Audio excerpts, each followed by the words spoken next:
రెండు తీసుకున్నాం.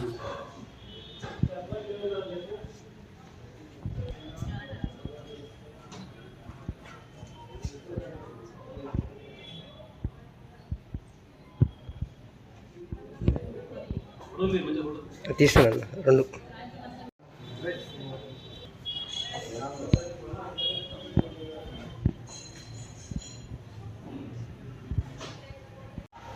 ఈరోజు ప్రజానావ క్యాలెండర్ ఆవిష్కరణ మన జమ్మికుంట పోలీస్ స్టేషన్లో చేయడం జరిగింది. దీనికి అందరికీ శుభాకాంక్షలు. అదేవిధంగా ఈ రానున్న ప్రజానావ పత్రిక తరఫున మా తరఫున సంక్రాంతి, భోగి, కనుమ శుభాకాంక్షలు తెలియజేయడం జరుగుతుంది.